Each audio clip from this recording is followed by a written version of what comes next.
jadi di Nagrak itu untuk masalah kesehatan, kemudian budaya, kesehatannya kurang banget Bu. Jadi mereka tuh males banget untuk berobat. Rata-rata banyak kan kalau panas sedikit itu nyari air ke siapa gitu, nyari air kemana kayak gitu ya, ke kiai siapa. Akhirnya mereka jarang banget ke puskesmas, alasannya jauh, ke dokter alasannya tidak punya uang, rata-rata begitu.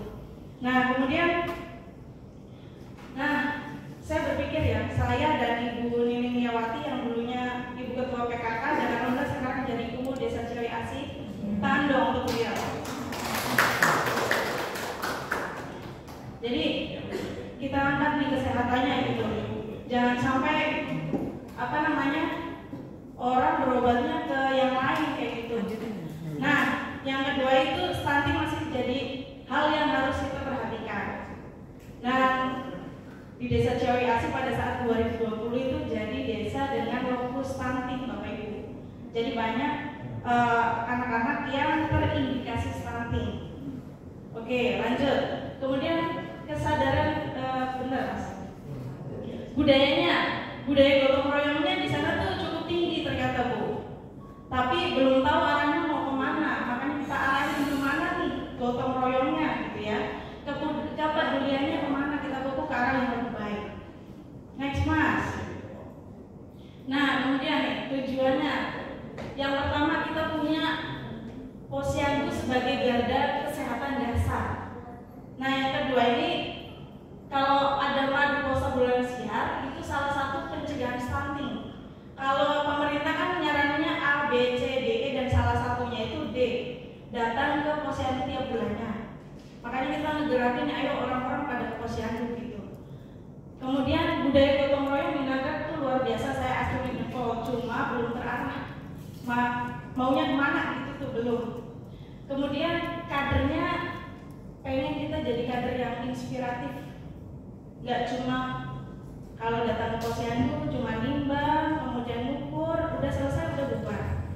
Nah, kemudian yang ketiga ada kok ini ya. Jadi yang ketiga, yang terakhir itu jadi posyandu percontohan. Posyandu percontohan. Next. Kemudian sasarannya siapa aja sih? Sasarannya yang pertama tentu wirausahawan yang ada di Blok Nagrak. Jadi ada orang-orang yang menengah ke atas dan punya usaha di Nagrak, kita dekati. Terus sebagai apa? Nanti calon-calon donatur tetap di Blok Nagrak. Kemudian yang kedua sasarannya jelas kader posyandu. Kita harapkan kadernya nggak cuma bisa nimbang, nulis catatan X1 biji, kemudian pulang udah nggak dapat apa-apa gitu Bu. Kemudian yang ketiga itu warga Nagrak. Kita arahin nih kesehatannya kemana. Jangan sampai nanti orang kalau panas datangnya ke dukun gitu Bu. Kemudian Pemdesnya alhamdulillah melalui dana DD-nya posyandu ini dianggarin gitu buat posyandu. Kemudian puskesmas biasanya mohon maaf ya, kadang hadir, kadang enggak gitu tuh Bu. Jadi kalau misalkan dengan adanya madu posabulansia ini, kami harapkan gitu ya, puskesmas ini sebagai kayak panduan dasarnya, datang pasti ke Nagrak buat apa? Satu, ngajarin kadernya. Saya tanya di Kabupaten Cirebon kader yang bisa mengganti perban sasaran ada berapa? Nah dari situ kita ini ya diajarin di situ Bu. Kemudian cara memandikan bayi yang benar, karena banyak orang-orang baru ya kayak saya gini kan, kadang memandiin bayi itu masih gimana gitu Bu. Kemudian kalau nenek, posisi nenek yang benar tuh gimana tuh belum pada banyak yang tahu. Dan kemudian untuk air susu ibu kapan keluarnya, kemudian kapan untuk inisiasinya itu belum pada banyak yang tahu gitu. Padahal di panduan UPI yang dipegang ibu-ibu itu udah ada. Nah, kemudian ada stakeholdernya siapa? Tentu banyak nih, pemerintah, kemudian yang pemangku kepentingan ada yang ada di Nagrak dan sekitarnya. Next. Kemudian kebaruan dari inovasi ini dulu kan kegiatan posyandu itu cuma giok, jadi biji, imunisasi, oralit, dan kesehatan. Tapi setelah datang Madu Posat Bulan Sehat ini, karena kan kegiatan posyandu itu bukan cuma milik puskesmas, bukan cuma milik desa, tapi punya masyarakat, Bu. Jadi dari masyarakat untuk masyarakat, dikelolanya juga oleh masyarakat. Nah, kemudian siapa sih penanggung jawab posyandunya? Ya masyarakat itu sebenarnya. Nah, yang ketiga, ada nggak dana sehat? Strata posyandu mandiri itu harus ada dana sehat. Jadi kalau di posyandu kan ada 5 strata gitu ya. Yang paling top kan yang mandiri. Nah, ciri mandiri itu ada dana sehatnya. Dari mana sih dana sehat? Banyak berbagai cara dana sehat ini, Bu ya. Nanti saya ceritakan. Kemudian ada potensi. Potensinya apa aja sih? Nah, banyak banget di posyandu ini. Nggak cuma untuk kesehatan bayi balita, tapi untuk keluarga balita pun ada, atau warga di Nagrek juga ada kayak gitu. Kemudian muncul nih solusi dan tercetuslah inovasi yang namanya Madu Posat Bulan Sehat. Kemudian ada juga sebenarnya dari Kemenkes tahun 2023 yaitu Gerakan Bulan Peduli Posyandu. Tapi mereka itu hanya ayo ngajakin, ayo datang ke posyandu. Itu sekitar bulan April atau Mei yang digalakan di tahun 2023. Kemudian kapan sih inovasi ini lahir? Inovasi ini lahir itu pada saat Desember 2020. Pada saat saya dan Ibu gitu ya ngobrol, Bu, kalau dana sehat itu dari mana sih, Bu? Boleh nggak sih kader tuh jualan di posyandunya? Biar dapat duit posyandunya itu. Jadi kalau misalkan maaf ya, sudah tidak ada lagi dana desa, sudah tidak ada lagi dana-dana yang lain gitu ya. Kalau dari provinsi gitu nggak ada. Nanti posyandu uangnya dari mana? Akhirnya alhamdulillah kita jualan, Pak, di posyandu itu, gitu, tanpa melalaikan tugas giok itu ya. Lanjut. Nah, penerima manfaatnya siapa? Balik lagi sebenarnya. Penerima manfaatnya ya sasaran posyandu, kemudian ada donatur, kemudian kader posyandu itu sendiri, pemerintah desa, puskesmas, dan stakeholder. Lanjut. Nah ini, pokoknya dari kita, oleh kita, dan untuk kita lagi. Lanjut, Mas. Cara kerjanya apa? 3B. Kalau posyandu ini ya 3B ya. Ada beritahu, kemudian bersama, dan bantu. Dulu masalahnya di posyandu itu satu ya, kita belum ada tempat, Bu. Masih keliling gitu. Kalau misalkan yang jadi RT si A, pas punya baru ganti lagi RT-nya si B, nanti pindah tempatnya ke RT yang baru. Kan nggak enak ya tempatnya begitu-begitu aja. Maksudnya gonta-ganti. Kita pengen nyari tempat yang lebih nyaman sebelum kita punya lokal posyandu sendiri. Nah, kebetulan alhamdulillah bapak-bapaknya mau rembuk nih sama bapak-bapak. Sebenarnya kita tuh gampang banget pengen punya akses kesehatan selain puskesmas yang murah dan mudah gitu, yang ada tiap bulannya. Caranya gimana, Pak? Gampang. Caranya gini, Pak. Carikan saya tempat untuk berkumpul. Salah satu tempat punya umum yang ada di Nagrek, Bapak bisa lihat ini tuh dalamnya musola dulunya ya. Coba bayangin, layak nggak kira-kira? Nah, kalau kata teman saya, mohon maaf ya, kurang layak banget. Kenapa? Temboknya aja begitu, Bu, banyak lumut. Saya sedia tempat ibadah, tempat sholat, tapi bentukannya begitu.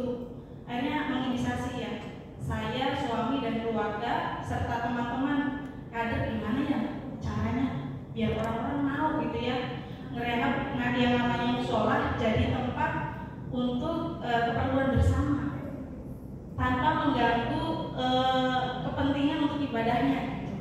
Nah, akhirnya bersama-sama nih kita bareng-bareng ke Pak RT, Pak, gimana nih Pak caranya biar kita bisa dapat tempat buat kesehatan, buat balita, buat kumpulnya bapak-bapak enak dan ibadahnya nyaman. Ternyata ada.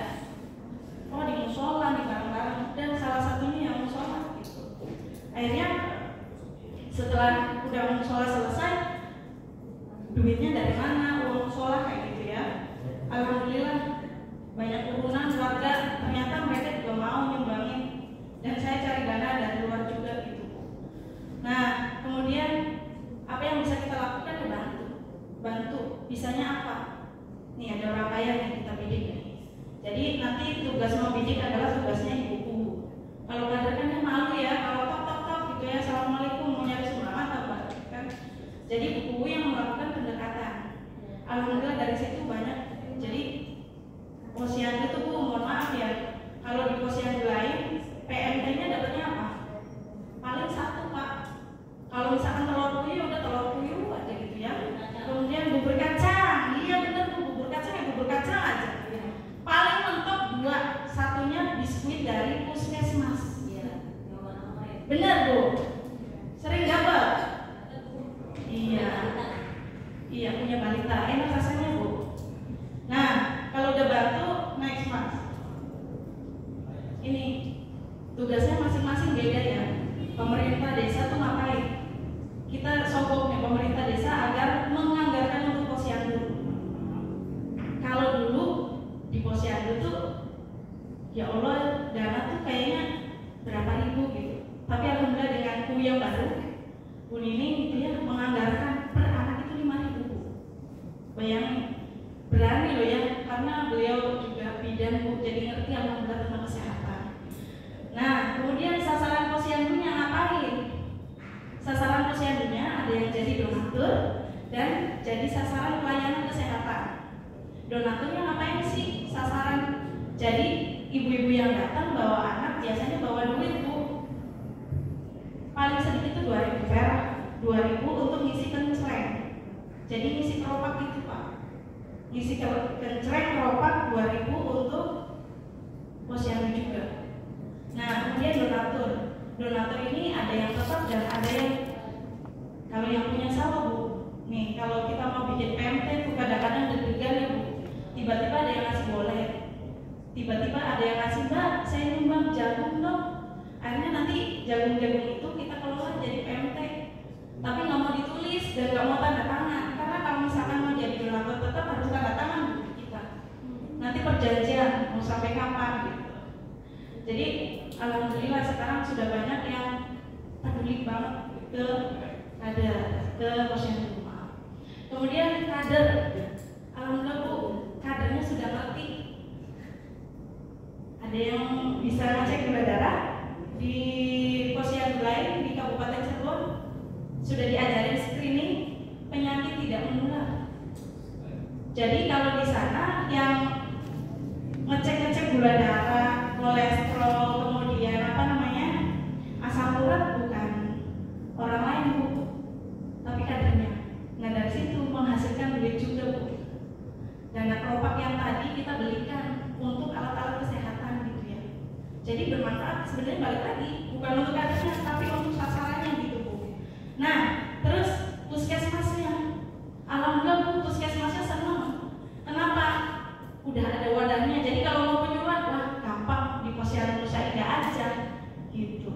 Yang udah gampang banget nih. Kalau disuruh kumpul pasti kumpul karena kalau di posyandu kita datang jam 8 pulangnya jam 11 nggak mau pada pulang. Mereka nangis kalau diajak pulang. Jam 11. Bener Pak. Lanjut. Nah ini tempat posyandu dulu kita numpang Bu. Ini di rumah Bu RT. Di rumah Bu RT di garasi. Tahu kondisi garasi kan Bu ya? Bawahnya tuh lihatin. Kurang layak ya menurut saya untuk anak balita, bayi gitu ya. Dan posisinya ada di pinggir jalan banget gitu. Jadi mobilnya harus keluar dulu. Kalau misalkan mau posyandu kan kita ribet juga. Kemudian penyuluhannya terbatas, tempat penyuluhan dan pemeriksaan ibu hamilnya terbatas. Nah, alhamdulillah sekarang musolanya udah bagus Bu. Bisa dimanfaatin untuk kegiatan posyandu balita, lansia, remaja dan semuanya kegiatan ada di situ. Nah, ini Bu Nini dulu masih menjadi bidan Bu. Sering ngasih penyuluhan di musola Nurul Quran Bu. Ini isinya anak-anak remaja dan ibu hamil pada saat pembagian asam folat. Jadi untuk pencegahan stuntingnya udah sejak dari ini. kalau di sana ada posyandu remaja, kita kasih asam folat. Syaratnya remaja apa? Kalau misalkan menurut umur, kadang kita bingung Bu. Jadi kalau untuk perempuan, head dulu pada saat kelas 6 SD. Kalau udah head, udah masuk ke posyandu remaja, kita tarik. Lanjut Mas. Nah, untuk PMN-nya dulu kurang dari 5.000. Tapi alhamdulillah sekarang sudah lebih dari 5.000.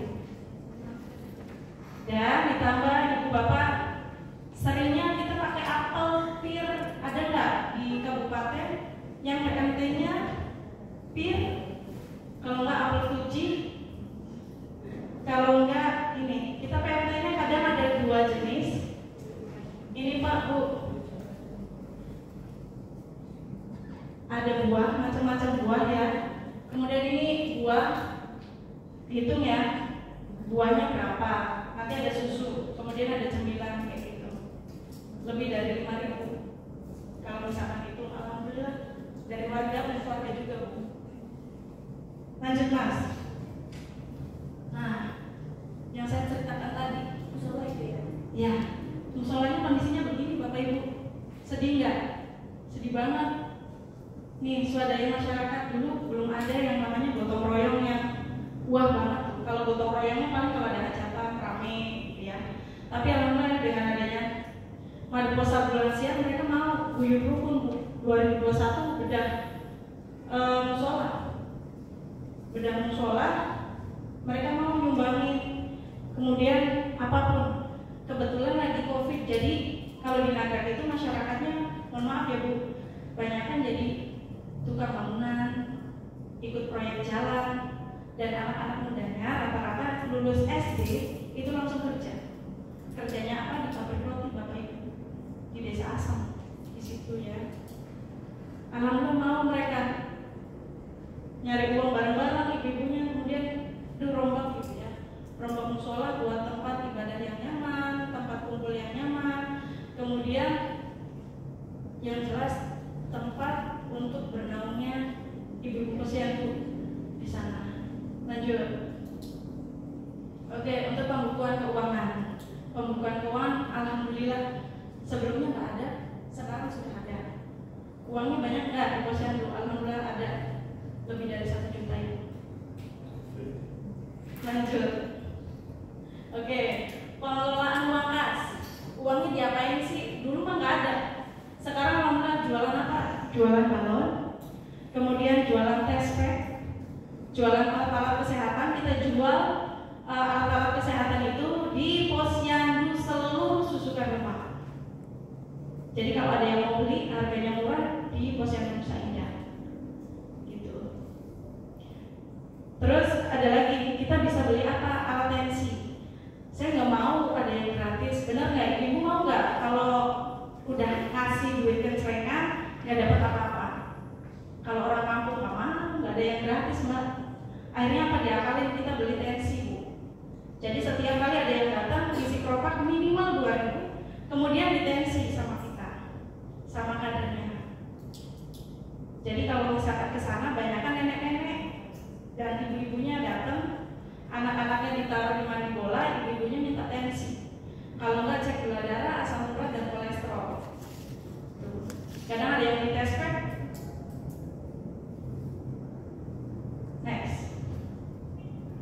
Nah, kalau alat posyandunya dulu standar banget ya, pakainya dacin. Dacin, kemudian ada alat ukur sederhana. Biasanya dari puskesmas kayak gitu.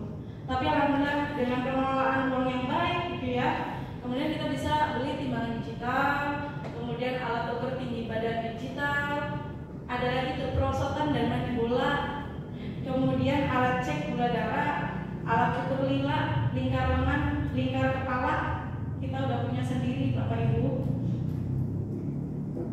Ya, next. Nah, kemudian alhamdulillah terwujud posyandu yang ramah anak. Anak nangis itu dulu banyak banget karena nggak mau ditimbang. Kalau sekarang anak nangis itu karena nggak mau pulang, bukan karena nggak mau ditimbang. Jadi nanti jam 11 kita baru tutup posyandu. Nih, ibu-ibu dan anak-anaknya Bu, kalau di kampung seneng banget mandi bola, jadi mereka udah nggak usah jauh-jauh gitu ya, ke mall kemana, di posyandu pun ada. Dan tahu efeknya apa Bapak Ibu? Anak balita nanyain ke kadernya, posyandunya kapan? Yang nanya kebanyakan posyandu itu bukan ibu-ibunya tapi anak-anaknya. Ke kadernya, misalkan ke aku ya, Mbak En, anak kecil Bu, ini derel ya, 3 tahun nanya, posyandunya kapan lagi? Iya sih niatnya belok jadinya ya, mau mandi bola gitu, mau mandi bola, hanya nggak apa-apa ditimbang nggak nangis. Alhamdulillah Bu, jadi ramai banget posyandu, selalu dirinduin sama anak-anak. Lanjut Mas. Nah, untuk pelayanan kesehatan dasar, dulu kita tuh nungguin aja orang puskes. Kadang kan orang puskes dateng, kadang yang jalan kadernya aja gitu ya. Tapi alhamdulillah sekarang puskesmasnya itu nge-training kita Bu. Nah, kadernya udah bisa tuh. Kemudian ngecek-ngecek gula darah, terus mendampingi dari puskesmas langsung gitu ya. Bisa semua. Jadi asistennya Bu Bidan dan perawat di sana. Jadi gampang kalau misalkan ini Mbak, tolongin Mbak ini. Oh iya Bu. Tapi kadernya nggak bisa prescribing ya Bu. Jadi cuma bantuin Bu Bidan atau perawat yang ada di Naga aja. Lanjut Mas. Nah, undangannya dulu manual Bu, pakai kertas. Sekarang mah udah canggih ya, ada WhatsApp, kemudian pakai desainnya juga gampang banget. Sekarang pakai Canva, udah selesai gitu ya. Nih, ini undangan bagian undangan online-nya Canva. Undangan halo-halo apa sih? Masih Bu. Kalau misalkan halo-halo itu pada saat jam bukanya aja. Tapi mereka tuh, Mbak ini bisik katanya gitu. Sekarang mah alhamdulillah mereka udah ngerti sendiri Bu. Jadi oh ya, satu lagi Bu, kan ada yang nggak semua orang pakai HP Bu, dan nggak semua orang tiap hari ada di rumah. Akhirnya kita ada setelah sholat subuh tuh Bu, udah rame-rame Bu ke musola buat buka posyandu. Jadi kalau di posyandu kan ada gantungannya gitu ya, ada papan namanya. Jadi setelah sholat subuh tuh rame-rame pasangan dulu. Karena banyak orang-orang yang ke sawah Bu kalau di sana. Orang ke sawah, ke pasar gitu ya. Jadi gampang banget nyampeinnya tuh. Itu ada posyandu hari ini Pak. Iya hari ini Bu. Jadi mereka secara langsung gitu ya, nanti nyampein ke anak cucunya. Lanjut. Nah, ini kadernya dulu cuma bisa timbang, kemudian ukur juga, membuat laporan, kemudian membuat PMT. Ini ahli. Tapi alhamdulillah Bu, sekarang kadernya nih udah pernah dipanggil Bu di Hotel Patra bareng Undip, dan kita alhamdulillah dapat apresiasi dari Undip. Tekan dong itu kadernya juga ada yang juara 1 jambore tingkat Kabupaten Cirebon. Terus itu ada bajunya sama ya, itu sama Pak Wakil Gubernur. Kebetulan saya Pak Bu, Bajunya sama juga. iya bajunya sama, kerudungnya sama. Baju langganan gitu. Itu juara 3 Pak, teknologi tepat guna unggulan tingkat provinsi Jawa Barat. Nah, kenapa sih kita bergerak gitu ya? Karena masih banyak Bu orang-orang di sana tuh yang butuh digerakkan gitu tuh Bu. Dan syaratnya orang yang menggerakkan itu memberikan contoh Bu. Orang desa sana tuh nggak mau, ngapain sekolah tinggi-tinggi gitu ya, ujung-ujungnya tuh jadi ibu rumah tangga. Dan saya buktikan Bu, nggak jadi ibu rumah tangga gitu ya, bisa jadi ibu rumah tangga plus iya, plus bikin usaha Bu, plus jadi kader posyandu gitu maksudnya sih Pak. Nah, kemudian alhamdulillah kalau di sana udah dilatih. Jadi untuk PMT-nya gimana Bu? Kalau misalkan ya bisa. Nah, untuk pengelolaannya juga kita bisa, udah hidroponik juga udah diajarin. Tapi kita bukan pakai AB mix, pakainya dari sampah organik yang saya bikin. Nah, kemudian ini ada Mbak Malan nih lagi tensi dan ngecek gula darah juga. Terus ini alhamdulillah kita juara 1 lomba cerdas cermat kader tingkat desa. Ini jadi kader terfavorit, kader terbaik, dan jadi posyandu terinovatif di